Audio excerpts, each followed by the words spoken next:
اور IS کے سربراہ البغدادی کو بھی اسی طرح نشانہ بنایا تھا۔ مزید دھمکاتے ہوئے دنیا کو کہتا ہے کہ دنیا نے آج تک دوسری جنگ عظیم کے بعد ایسا کامیاب حملہ نہیں دیکھا، اور نہ ہی امریکہ کے علاوہ کوئی ایسا کارنامہ کوئی ملک انجام نہیں دے سکتا۔ واقعی ایسی ڈٹائی کوئی اور نہیں کر سکتا، لیکن کرنے والے تو اب اور بھی بہت سارے بیٹھے ہیں۔ لیکن بات کرنے کا مطلب یہ ہے کہ جس کی لاٹھی، جس طرح پرویز مشرف نے کہا تھا، اسی کی بحث ہے۔ کوئی دنیاوی قانون میں حیثیت نہیں، یہ صرف غریبوں، کمزوروں، لاچاروں کے لیے ہے، طاقتوروں کے لیے نہیں ہے، بلکہ یہی کمزور اگر اکٹھے ہو جائیں تو اور کچھ نہیں تو احتجاج بھی کیا جائے یا لعن طعن کی جائے کہ یہ ظلم ہے، زیادتی ہے، اس پہ بھی صرف اکٹھے ہو جائیں تو اللہ کی لاٹھی بھی بے آواز ہے۔ کوئی سلطنت اتنی زیادہ قائم نہیں رہ سکتی دنیا میں۔ دیکھتے دیکھتے بڑی ایسی ایسی سلطنتیں آئیں، ایسے ایسے پاورفل حکمران آئے جن کی کا آج نام و نشان بھی نہیں ہے۔ سینکڑوں سال جو حکومتیں کرتے رہے، یہ تو چند سالوں کے لیے آتے ہیں نا امریکی صدر۔ لیکن ایک بات اور بھی ہے کہ یہ جو امریکی قوم ہے نا، ان کی بنیاد بھی ایسی ہے کہ یہ سارے جو ہے نا چالاک، ظالم، لٹیرے، اس قسم کے لوگ جو پہلے امریکہ دریافت ہوا تھا، لمبی بات ہے، یعنی کہ کولمبس کے ذریعے آئے تھے، کولمبس نے ایک بیڑے کے ذریعے یہاں پہنچایا جو انڈیا آ رہے تھے۔ اچھا، اسی طرح جب وہ دریافت ہو گیا کہ اتنا خطہ ہے، خالی ہے، وہاں کے لوگ کچھ جانتے نہیں، دنیا کے ساتھ ان کا جو وہاں ریڈ انڈین مطلب کہے جاتے ہیں، ان کا بیچاروں کا تو کوئی دنیا سے تعلق نہیں تھا۔ یہ ادھر جب اترے بیڑے سے تو انہوں نے انہیں ریڈ انڈین کا نام دیا، کیونکہ ان کے خیال میں جو بیڑے میں موجود اشخاص تھے، لوگ، یعنی دنیا کے اس وقت کے چالاک، گنڈے، بڑے پاورفل، یہ لوگ وہاں اکٹھے ہوئے مختلف ممالک سے۔ انہوں نے دوسرے لوگوں کو بھی بلایا اور وہ بھی آہستہ آہستہ دیکھتے دیکھتے آ گئے اور ان کی حق ماری کی، ان پہ مظالم ڈھائے۔ جن کا وطن تھا، جن کا ملک تھا، ریڈ انڈین کا نام دیا، وہ آج تک دوسری اقوام سے پیچھے ہے، پسماندہ زندگی بیچارے مظلومیت کی گزار رہے ہیں۔ یعنی کہ غاصب ہونا ان کی نیچر ہے، جو بھی وہاں اکٹھے ہوئے۔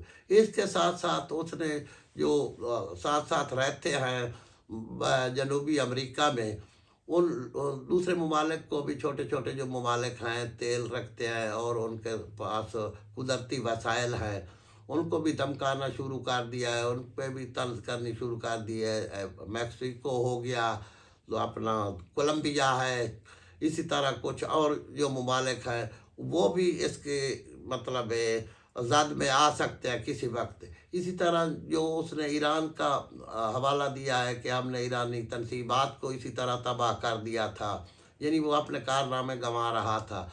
اس میں کوئی شک نہیں کہ انہوں نے اپنا UN میں جو سلامتی کونسل کا اجلاس بھی ہنگامی طور پر بلا لیا ہے، اور وینزویلا نے بھی رجوع کیا ہے، قراردادیں بھی پاس ہوں گی، لیکن دبے لفظوں میں اور کچھ نہیں۔ تو ہر ایک کو یہ احتجاجاً تو کہنا چاہیے کہ اس نے بہت بڑا ظلم کیا ہے، زیادتی کی ہے۔ ایسا کبھی نہیں ہوا کہ ان کے حقوق پہ ڈاکہ ڈالا گیا ہے، ان کی خود مختاری تباہ کر دی گئی ہے، ان کا صدر اور اس کی بیوی کو گرفتار کر کے اپنے ملک میں، یعنی اغوا کر کے لے گئے ہیں۔ گرفتار وہ کیسے کر سکتا تھا؟ یہ تو بات ہو سکتی ہے کہ اغوا برائے تیل، لیکن اغوا برائے تیل کے علاوہ اغوا کو کسی مجرم کو کر کے اسے عدالتوں میں پیش نہیں کیا جا سکتا۔ نہ وہ اپنے ملک میں رہتا ہے، اپنے ملک کا صدر ہے، کوئی نہ کوئی الزام تو اس نے لگانا ہے، اور الزام ایسا ہے کہ عدالتیں بھی اپنی، الزام بھی اپنے، فیصلے بھی اپنے، نہ کسی نے اس کے آگے کوئی بات کرنی ہے۔ حالانکہ چائنا یعنی چین اور روس، اس کے تجارتی اور مفادات بھی تھے وینزویلا کے ساتھ، لیکن وہ بھی دبے لفظوں میں باتیں کر رہے ہیں۔ کوئی ایسا نہیں ہے کہ وہ ایکشن لے کے اتنا زیادتی تو نے کیوں کی ہے، آپ UN میں آئیں، بات کریں، اس کا کیا زیادتی ہے، کیا آپ سے نے ظلم کیا ہے۔ یہی ہے کہ خود کہہ رہا کہ اب ہماری کمپنیاں وہاں جائیں گی وینزویلا میں. خود پریس کانفرنس میں صدر ٹرمپ حیران ہے. دنیا کا جو پاورفل آدمی ہے اس کے تو چاہیے اگر تھوڑی سی بھی اگر رحم ہو تو وہ جو دوسروں کے ساتھ ظلم ہو تو اسے روکنا چاہیے. پہلے کہتا تھا میں جنگیں بھی روکوں گا امن قائم کروں گا. یہی امن ہے کہ جو کمزور آپ کے پڑوس میں رہتا ہے اس پہ چڑھ دوڑو اور اسے گرفتار کر کے اتنا بے عزت پوری عوام کو اس ملک کو بھی کرو اور دوسرے جو کمزور ہیں زیادہ انہیں دھمکانا شروع کر دو. یعنی کہ یہ اس کا مطلب ہے کہ ان پہ بھی اسی طرح حملے کرے گا, ان کی خود مختاریاں بھی تباہ کرے گا. میکسیکو ہو گیا, کولمبیا ہو گیا, کیوبا ہو گیا, اسی طرح کے اور ملک جو اس کے آس پاس ہے, اور ان کی دولت سے بھی ہاتھ دھوئے گا. اور یہ ایران پہ بھی نظریں رکھے ہوئے ہے, یہ دوبارہ ایران سے پر بھی حملہ کر سکتا ہے. اور یہ جو بگرام ایئرپورٹ کا وہ کرتا ہے دعویٰ کہ وہ ہماری ہے, اسی طرح افغانستان میں بھی ہلچل مچا سکتا ہے بلکہ جنگ شروع کر سکتا ہے. تو اس سے آگے جو بات آنے والی ہے ہمارے لیے وہ نظر آ رہا ہے ہر ایک کو جو بھی ان چیزوں پہ نظر رکھتا ہے کہ یہ ہمیں پھر دوبارہ اس جنگ میں گھسیٹنے کی کوشش کرے گا امریکہ. لیکن جس طرح خدا را ہماری حکومت یعنی کہ سیاسی اور عسکری قیادت نے پہلے غزہ میں جانے سے انکار کیا ہے اور اچھا کیا ہے, قوم میں پذیرائی مل رہی ہے, اسی طرح یہ ہمارے برادر ملک ہے. کوئی ہماری چھوٹی موٹی ہوتی رہتی ہیں ایران کے ساتھ بھی, لیکن برادر ملک ہے, اچھے تعلقات ہمیشہ رہے ہیں. اور اسی طرح افغانستان ہے تو اس میں بھی ہم پہلی مرتبہ تو روس کے خلاف لڑے اسی امریکہ کے کہنے پر, لیکن دوسری بار تو کوئی جواز نہیں بنتا تھا کہ جب یہ کہے پھر وہی لڑنا شروع کر دیا. ہم نے اس کے ساتھ مل کر اور اس کی طاقت کو دوام بھی اکثر ایسے ممالک بخشتے ہیں کہ دوسروں کو ملاتا ہے, جیسے یورپ کو ساتھ ملاتا ہے, ملا لیتا ہے نیٹو کے نام پہ. تو بات یہ ہے کرنے کی ہے کہ ہر ایک کو الرٹ رہنا چاہیے اور بالخصوص اور کچھ نہیں ہو سکتا. تو یہ جو تیسری دنیا ہے یہ اسے نہ گھسنے دے.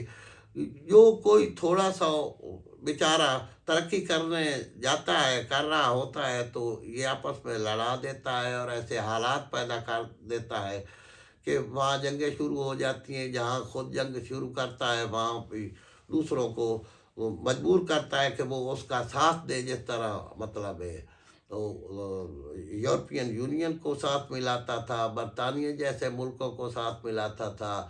ہم سے بھی یہ ہمیشہ ایسے کام لینے کی کوشش کرتا ہے اور اب بھی لے گا. اب پتہ چل رہا ہے جو ہمارے جنرلوں کو وہاں بلاتا تھا یا اپنا ہماری اب سیاسی قیادت کو بھی عزت بخش رہا تھا اور بڑی دوستی کے دعوے کر رہا تھا. یعنی کہ یہ ایسے نیگیٹو کام کرانا چاہتا ہے جو دشمنیوں پہ مطلب ہوں مشتمل, اور آگے چل کر یہ تو گھر چلا جاتا ہے, مشکلات میں ہم پھنس جاتے ہیں. تو اس طرح انڈیا کو بھی دیکھ لینا چاہیے کہ کسی کا یہ دوست نہیں, یہ صرف دنیا کو آگے دوسرے ملکوں کو نہیں جانے مطلب دیتا اور نہ کسی کو ترقی کرتے ہوئے دیکھ سکتا ہے. تو طاقت کا اتنا بیلنس تو ضرور ہے. چلو وہ یہ روس اور اپنا چائنا سے اب بھی اسلحے کے لحاظ سے یا فوجی لحاظ سے طاقتور ہے, لیکن اتنا روب یا اتنا اندھیر ان پہ تو نہیں ڈالتا. ادھر روس میں آیا تھا کہ یوکرین کی جنگ بند کرے, لیکن اس نے کوئی اس کی بات پہ کان نہیں دھرا روسی صدر نے, تو اس پہ حملہ کر دیتا. ایسے نہیں یہ کرتا, یہ ادھر کرتا ہے, ان اہداف کو نشانہ بناتا ہے جو اس کے لیے بہت آسان ہوں. تو اللہ تعالیٰ اس کے شر سے محفوظ رکھے. اس جو امن کا نعرہ لگاتا رہا ہے ٹرمپ صاحب, اور ہماری جو یہ اپنا اڑوس پڑوس کے ملک ہیں انہیں بھی الرٹ رہنا چاہیے کہ ایسا نہ ہو کہیں کہ انڈیا کو وہ شیئر دے سکتا ہے کہ آپ پاکستان کے خلاف لڑیں, اس صورت میں کہ جب پاکستان اس کی نہ مانے ایران کے معاملے میں یا افغانستان کے معاملے میں. اسی طرح روس کی نگاہیں بھی جا سکتی ہے ادھر یورپ کی طرف. تو یہ دوسرے اچھا مظاہرہ کریں انسانیت کا, ایسے اس کے یہ حالات پیدا کیے ہوئے سے ممکن ہے کہ پوری دنیا میں جنگ چھڑ سکتی ہے۔ تو خدا را ان لیڈروں کو چاہیے اور ہماری عسکری اور سیاسی قیادت کو بالخصوص اچھے فیصلہ کرنا چاہیے۔ جس طرح انہوں نے غزہ میں جانے سے انکار کیا، وہ بھی ایک طریقے سے ہمیں آپس میں لڑا رہا تھا۔ جو کام نیتن یاہو آج تک نہیں کر سکا وہ ہم سے لینا چاہتا ہے۔ تو اپنا اس چینل کو بھی سبسکرائب کریں، اور آگے چل کر اگر ویڈیو پسند آئے تو لائک بھی کریں۔ یہی سلسلہ چلتا رہے گا۔ جو ہماری معلومات ہے یا ہماری رائے ہے، اس کا اظہار ہم کھلے عام کرتے رہیں گے۔ والسلام۔